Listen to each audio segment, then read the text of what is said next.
Episode 5. Things don't happen overnight. 10:01 a.m.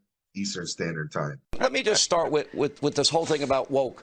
We all know what woke means. Being woke means never having to say you're sorry.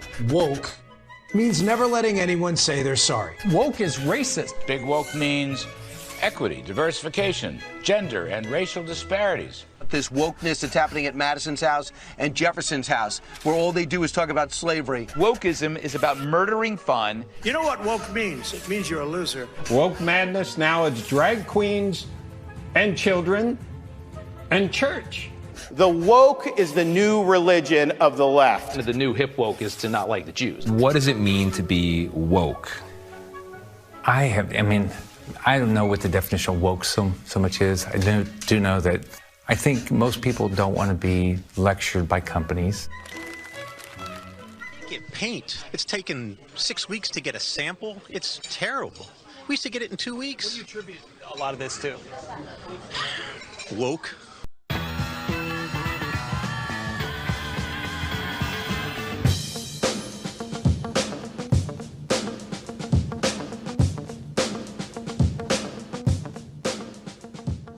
Today on Something Came from Baltimore, it is episode 5 of Kinda Free, Kinda Wow, a conversation with Laurie Greene. Laurie Greene is an associate professor of anthropology at Stockton University in New Jersey, where she has taught since 1986. She is the founder and chair of the LGBTQ Youth Safe Space initiative at Stockton University and is an advocate for the local LGBT community and author of Drag Queens and Beauty Queens. It's contesting femininity in the world's playground. You can binge this limited series. It's available now. The link is in the show notes, and you can listen to it at your leisure. You are in control.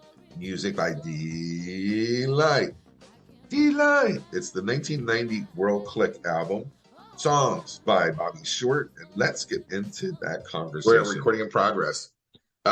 This is awesome.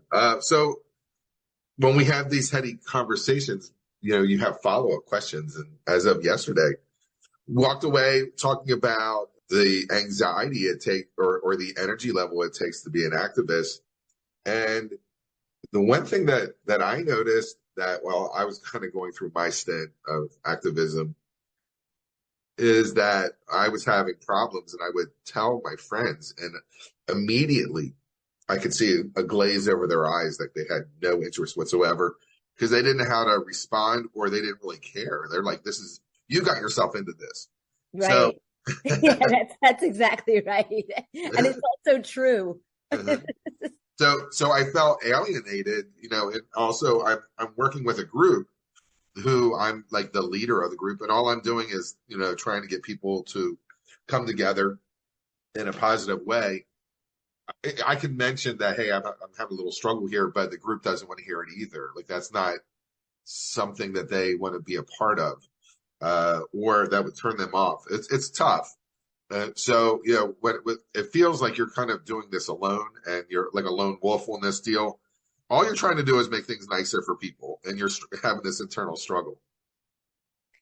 Yeah. I mean, you sort of summarized it really well from what I was thinking about yesterday. I mean, I don't think people intend to do that. I just don't, again, my main feeling is that people feel you're just being divisive. And that as long as everybody's nice, you should just go with the flow and everything is fine. And I think that, again, when you have strong opinions about work that has to be done, that make people think about what they're doing too, because, part of this asks people to, look at their own transphobia, for example, or look at their own racism, which we all have, because, it's part of the institutions in our society, these things. And even looking at their own homophobia, because, a lot of gay people are homophobic, they have a lot of internalized self-hatred, and they sort of express that by denigrating gay people who act in ways that they think make them look bad. You know what I mean? This sort of enacting the stereotype or something. So I think a lot of times what we're making people do is look at those things. And that's not, that's uncomfortable. And a lot of people feel like you're accusing them of being those things, in a way that we, without understanding that we all are. we all have to work on those things, myself included, I mean, and so I think that that's maybe the root, of where all this comes from, is that the feeling of, because I have had people say to me, well, you're calling me a racist, or you're calling me a misogynist, or you're calling me transphobic. And I'm not calling them that. I'm pointing out that some of the things they might be doing or saying express that, and so let's look at that. Like, why is this happening? But that's not how they take it. They take it as maybe as possibly as me telling them that they are one of those things, instead of, like, let's look at this. Let's try to look at our own motivations and our own prejudices and why we might be behaving a certain way. I don't know the answer I don't know the solution. I think that, if you want to do this kind of work, you have to have thick skin. And I really do think my Achilles heel is that my skin needs to be a bit thicker. I wish it was. I'm always working on that. Or that you're so pressed to believe that you're right in what you're doing that you can put blinders on everyone else's struggles, with this process. Yeah, I mean, I'm sure there's faults all the way around, with whenever we try to communicate with people, it's always a difficult process, no matter what we're trying to communicate about, when the issues are anything but just niceties, so it's interesting. I mean, I'd love advice on it, actually. Seriously, we could bring somebody on here that's smarter than we are to give us advice on this. That would be great. It'd be great to have like activist 101 classes, so people can go, oh, this is how we work together as a unit to get this done. Yeah. We just saw a potential for a new position.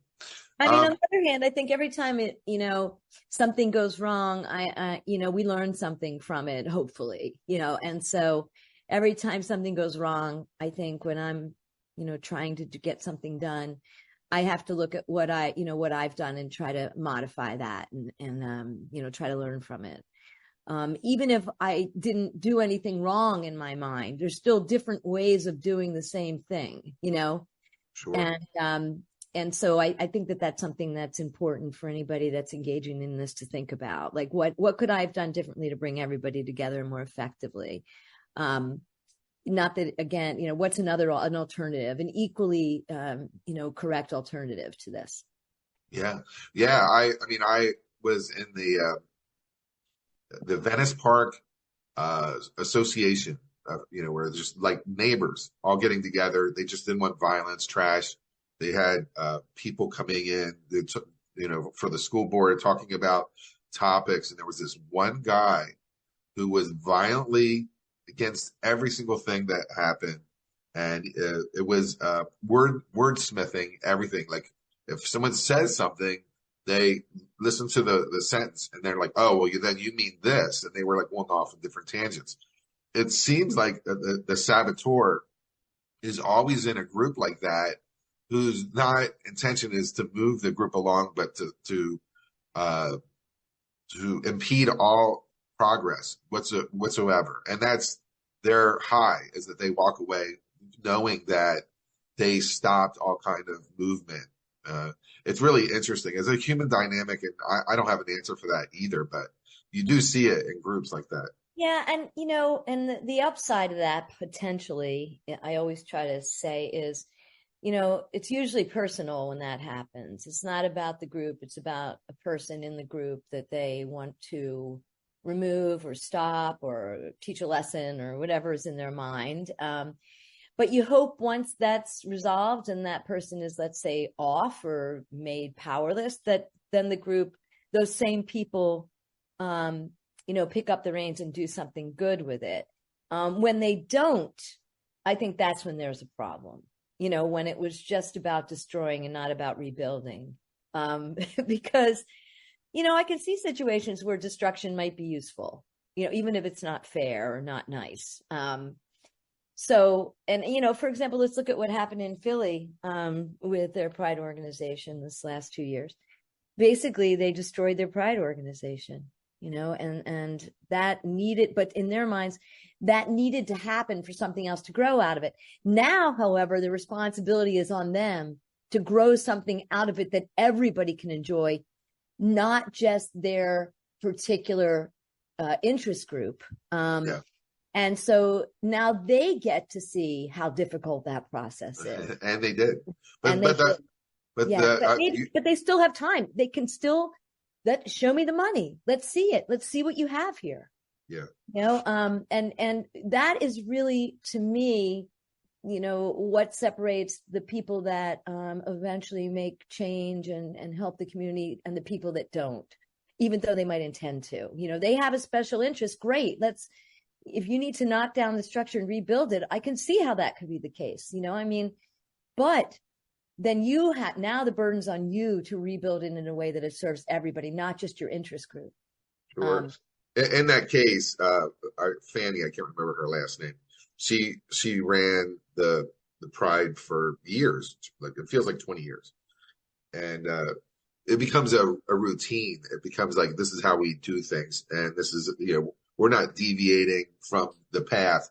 But they also can see that she could work, like that's her full-time job, that's her revenue source. So you're like, wait, you're making money by doing this event, and obviously it's big enough that you should have someone there in a full-time capacity.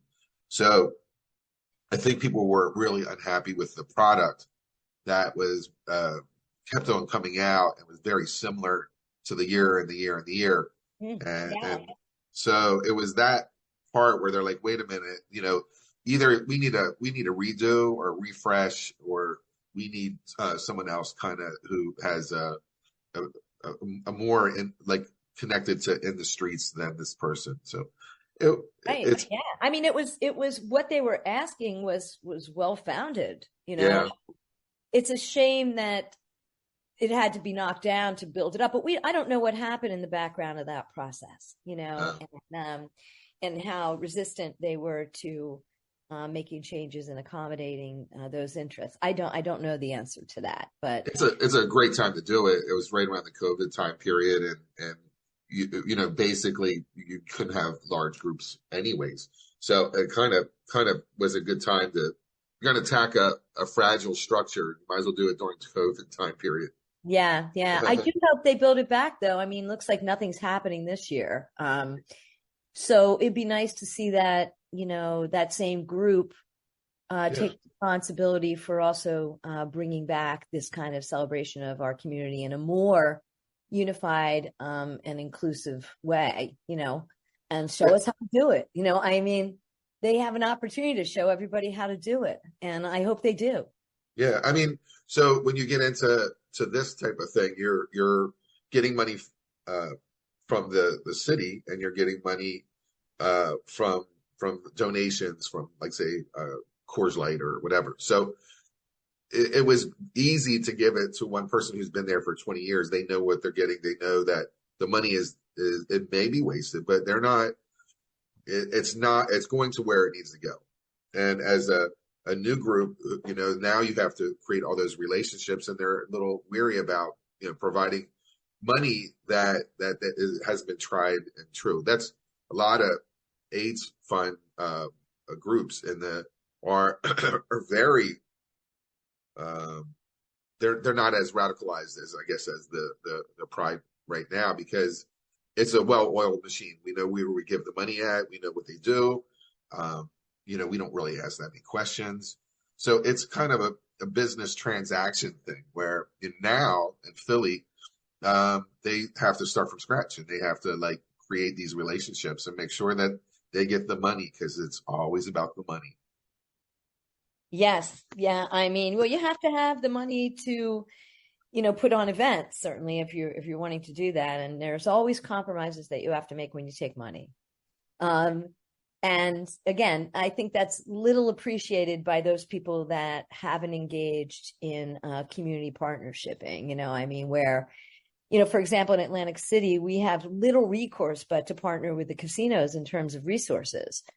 I'm not entirely gung-ho about the ethical and moral values of the casinos, so if my organization was to take money from them, I have to somehow, rationalize that relationship in my mind as being for the greater good of the organization. And it's a start, in terms of the organization, and then, imagining and taking steps toward educating that organization on LGBTQ issues, for example, and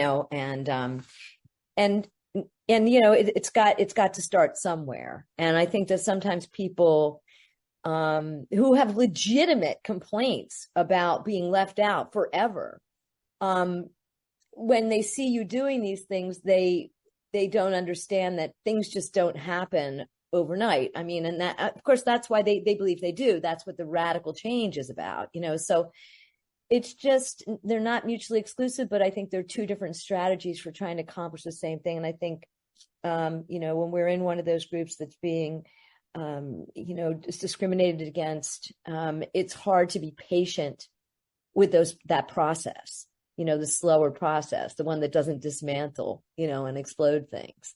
And I get that, because I've been on that side of it too, where I just wanted to blow everything up as well, because I didn't see it ever changing with the way it was.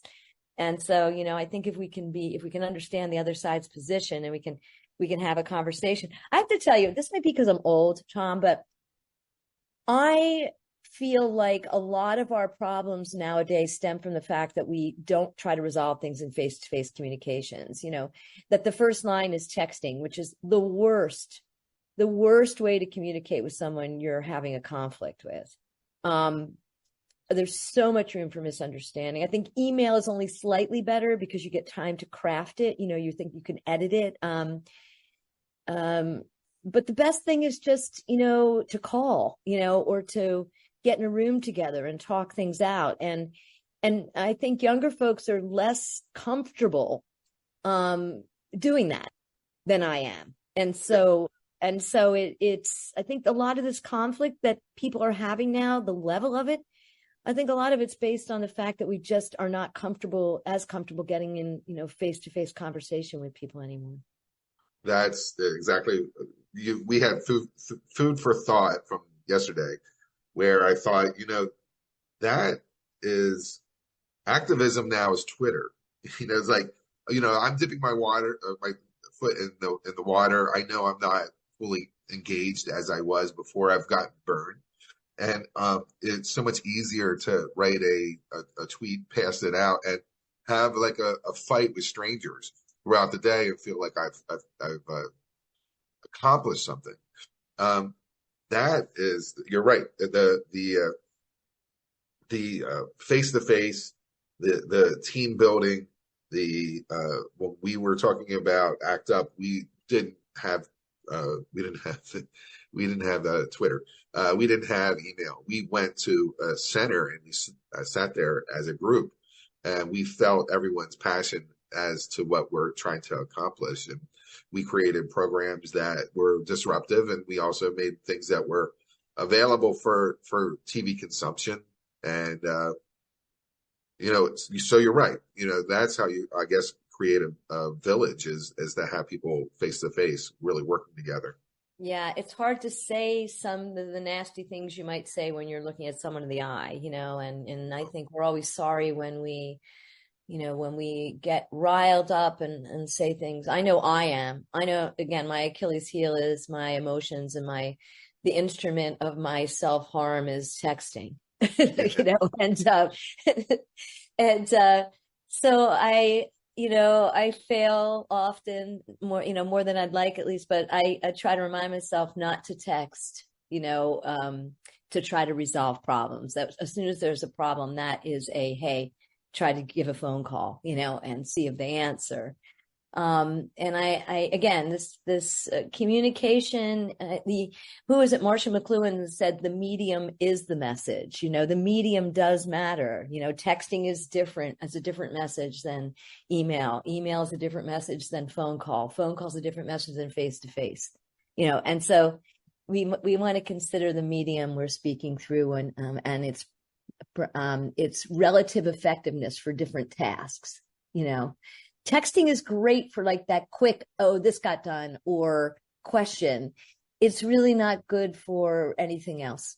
Yeah. In my mind, at least the way I text. I'm not a good texter, No, me neither. Yeah. I have one thought, and then we're going to get into relationships. We're going to talk about that. But the one thing that, people get really upset about corporate donors. Like, okay, so we're having the Philly Pride, and it's a block party. It costs a lot of money, and your corporate donors are going to carry you through. There's other people, citizens that are, offering $25 per person, or they're giving, a couple thousand here or there, but that's not enough to drive something as big as this. So you do have to take corporate donors, and you willingly take corporate donors because you need that money to create your program. And of course, like, the corporate donor could be very gay friendly in June, and then July, support Republicans. So it's very possible that satisfies, their obligation, that they say, oh yeah, we do give money to LGBTQ, organizations, but then they turn around and support really policies and procedures, or policies out there that are not gay friendly. It's a contradiction. They call that, I guess the general term for that, I think, is rainbow marketing. Yeah. Everybody's gay friendly in June when there's money to be made, and then the flags come down off the businesses after that. And, it's a problem generally. I don't know, some people's solution to that is boycott. These people aren't really for us, so don't go there. Again, I think supporting, something is something. Yeah. Get them in, it's a moment for education, and teaching them about what a real ally is and what a real ally does. It's not just on weekends or on Saturdays when you can make money off a drag show. It's every day. And it's not just during Pride Month in June, it's every month. And these are what we expect from our allies, and in my organization that I was in, we actually had like a brochure that explained all that to the businesses that we went to have events. And I think it was very useful, and it was drawn up by someone on my board that was an ally. She wasn't gay, and I appreciated that, because I felt that she really had a handle on what people would hear, would be able to hear, and how to get our message across. But I don't think it's worth throwing people out because they don't meet all your standards. I think, again, it's a moment and an opportunity for further engagement and education. Sure, but at the same time, I mean, you're making a large event with thousands of dollars. You're like, I'll take that money and then I'll get back to you later. The other option is not to take the money and not to have the event until you do have those donors. Yeah. And most people are not willing to do that. So the only way you can be righteous there, I guess, in those terms, is to just not have pride until you can convince the businesses and know that they're all sincerely LGBTQ friendly. That's rough. That's a hard task. We're going to change the subject to relationships. This is a major pivot in our conversation. I always ask, like, my friends or even my partners, potential partners, like, what would you consider a romantic time with your partner? What would that look like? I mean, to me, romance always involves sincere conversation, being just by yourselves and not with other people certainly would be part of my prerequisite for romantic. And I think when you put everything else aside and the time you spend together is about your relationship, I guess that's what's romantic to me, instead of something else, like something you're working on or a problem with the house. So it's not just being alone with that person. It's about being alone with that person. And the only thing that is the topic of conversation is both of you. Oh my God. You are the first person to say something like that ever. Yes. Normally it's like, oh, we're going on a romantic weekend, blah, blah, blah. I always say that what I would find romantic is on let's say a Sunday afternoon. Like, you got the Sunday newspaper. Mm. And we're sitting out on the deck. We're eating food together and lunch, and we're just enjoying the paper. And then we go into the living room. We sit down and we check on each other. How are we doing? How are we doing as a couple? How are we doing? What are your needs? What are my needs? That kind of thing. And it's that thing where then you know where you stand, and you can go. All that anxiety about the relationship goes away, and you can enjoy your week. It's so funny. It's so funny that you say that. First of all, I think that could definitely be, that's a scenario that could be in my definition, certainly. Yeah, it's weird because it's weird. You said the exact same thing that I've been saying for years. Well, I thought it's funny because I was having a conversation with, my very oldest and best friend in the world about why do we always feel insufficient when we're in a relationship? No matter how confident we are in the relationship, there's this little niggling thing where we feel potentially insufficient, and usually it plays out in physical relationship that we have, but not always, it's like, and it's an interesting question. Like, I think most of us don't think we're enough, and maybe it's because what we talked about before, that we expect that we have to be everything for this person, and so we always have this sense that maybe we're not enough and we're not sufficient, and that's what leads to needing these conversations, about am I fulfilling you or you fulfilling me? It's like, it's very strange as human beings that we're like this. Yeah, well, I came out when I was 26, so I told my sister, like, I never had a role model of dating. Like, I didn't know what that looked like.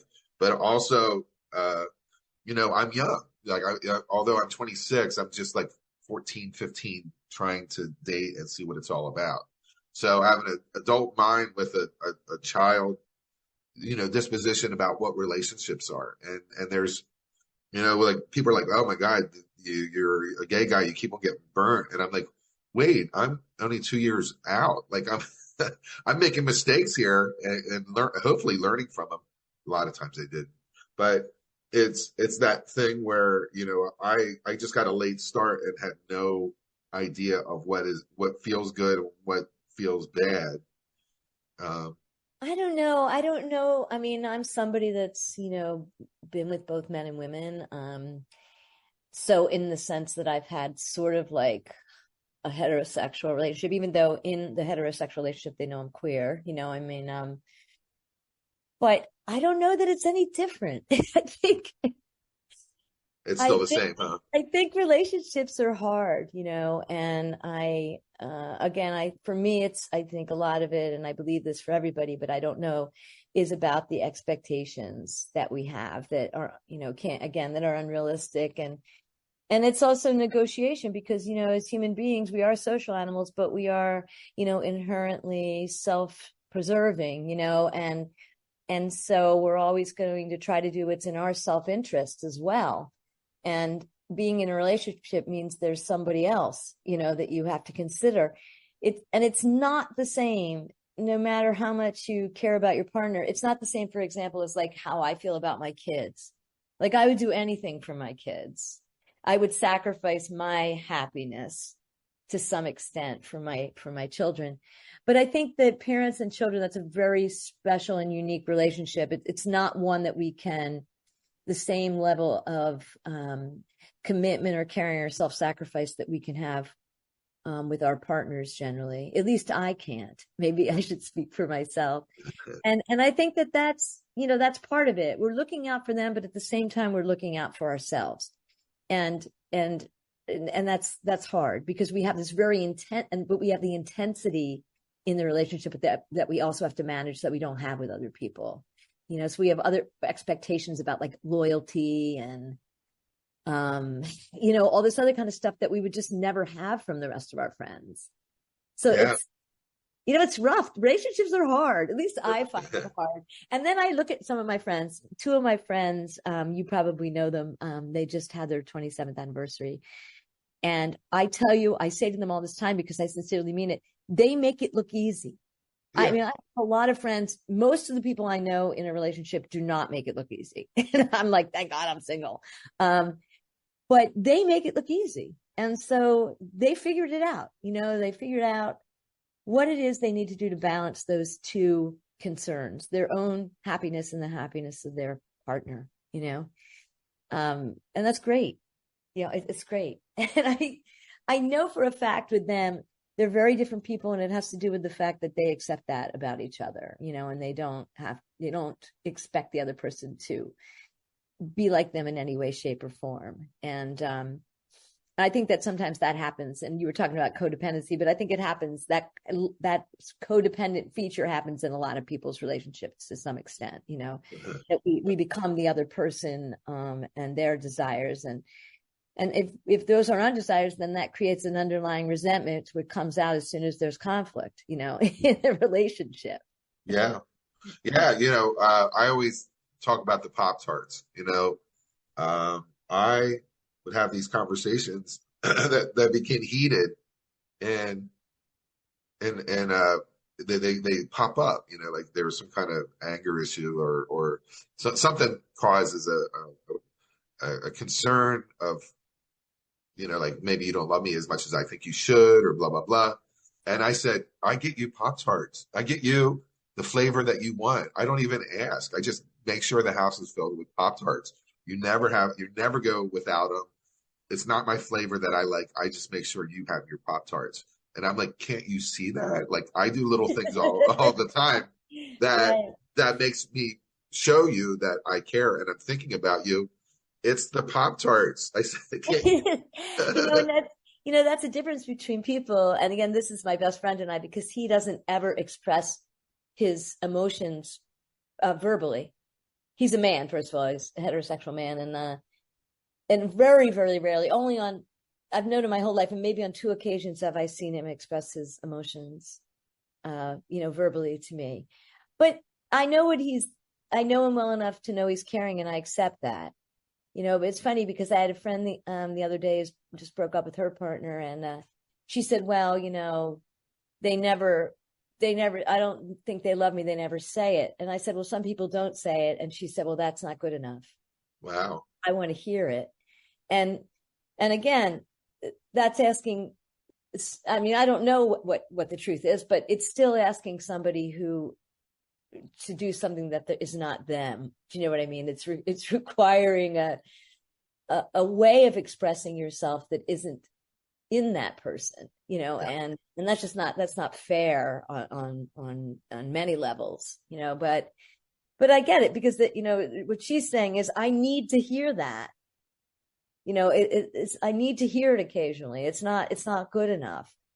And then that we have to deal with our own needs ourselves. Why is it that I need to hear that if I know?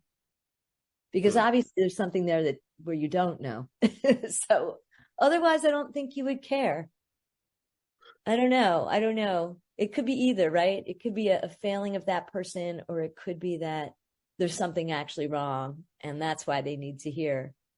But I mean, to me, I don't know. Talk to someone else who's really good at relationships. Probably get a different answer. But romantic relationships are not my thing. They're not my strength in this life. There's you were talking about homophobia. Like if you're, we have baggage that we have through our childhood that we're bringing into a relationship, along with the social norms that are pressed upon you, financial obligations and stress, and you got all that, and then you got homophobia on top of it, and then you're like, hey, come on in, let's make a family. It's a lot to unpack. It's a lot. Yeah, it's a lot. And a lot of relationships don't, and they're like, okay, well, this is what we do. We're going to play house, and this is the thing, and this is how it's going to work. And it may work for a while, but it's just, if you keep that luggage unpacked, it's just, constantly. Yeah, I think you're right. There's no question in my mind, and again, this is just my opinion, that gay relationships, it's very hard to have them be successful when they're not out in the open and honest in every way that a heterosexual relationship would be. Eventually that's going to catch you. I agree with you. There's just too much stress in it. There's too much sort of secrecy in it. And you start thinking, well, like, when am I not going to be a secret at some level, here?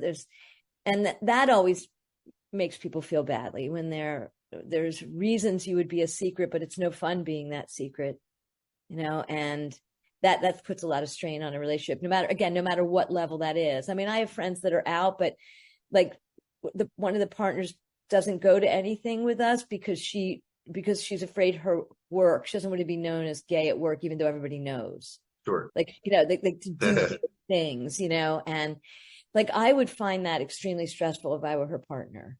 Well, when we were doing the Be Visibles, initially, it made it very clear that I couldn't take a venue that had outside windows, because people were afraid that someone was going to look in the window and see that there was a group of gay people in there and that they would be attached to it. So that was something that I was like, wow, okay.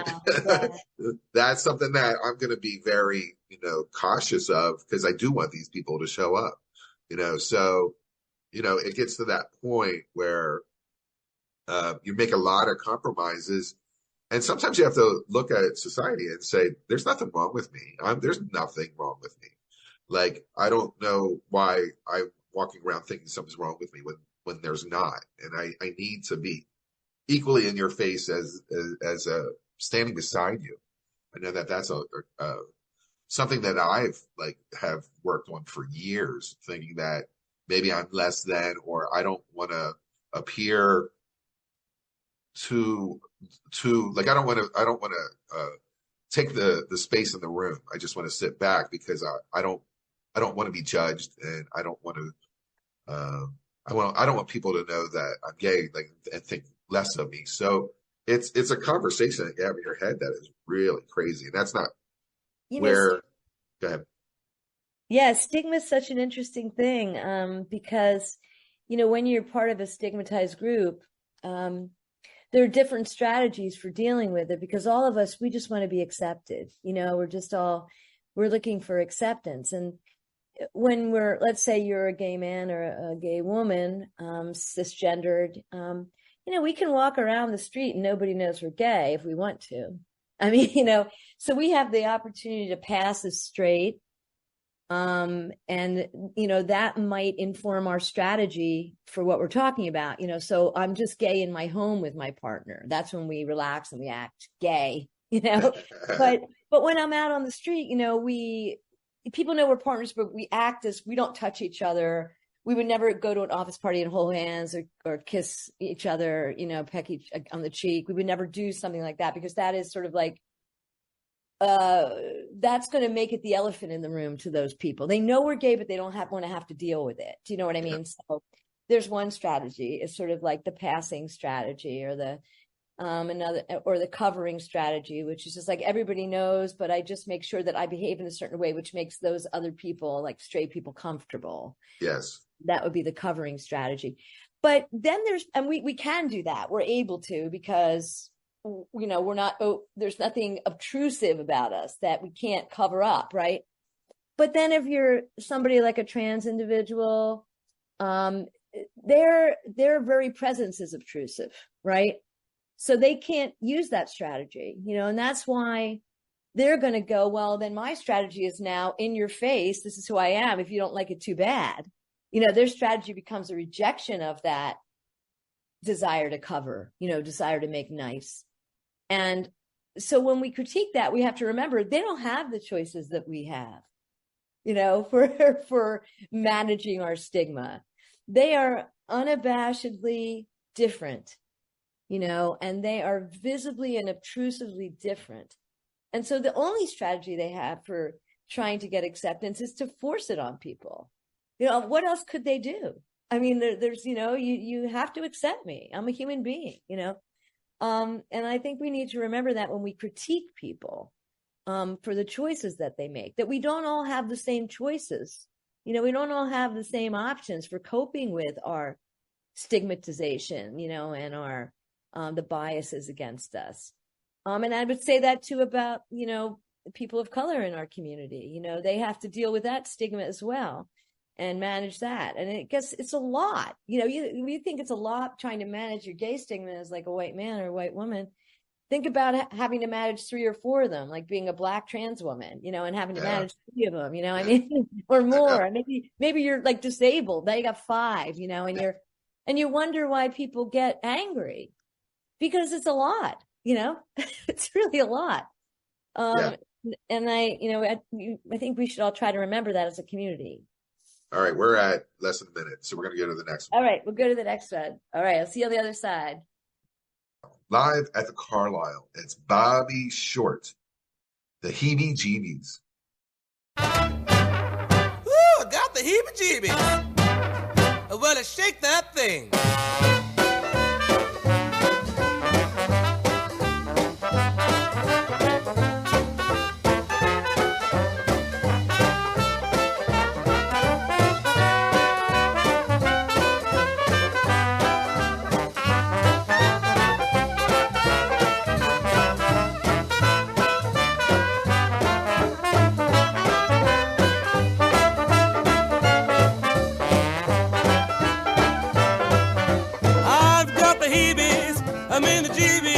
Talking about the heebie-jeebies, I'm almost insane, just over that mellow strain. If you don't know it, you ought to learn it. Don't feel so blue, someone will teach you.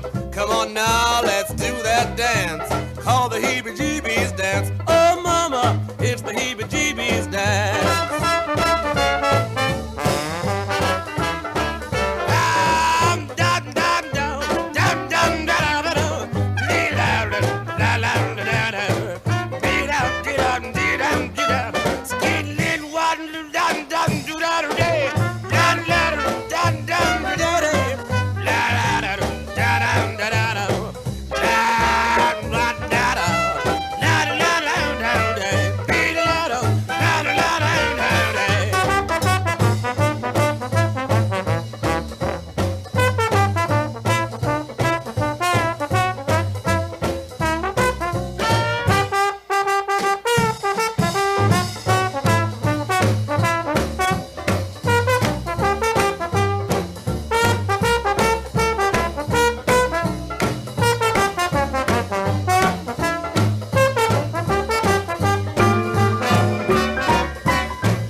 Episode 5 is over. Next up, episode 6, Charlie's 20-point profile. You don't have to wait until next week. You're binge-worthy. Go on ahead. All 14 episodes of Kind of Free, Kind of Wow are available. Just subscribe. The link is in the show notes. It's available to everyone and everywhere. You don't have to wait. You just don't have to. End of episode.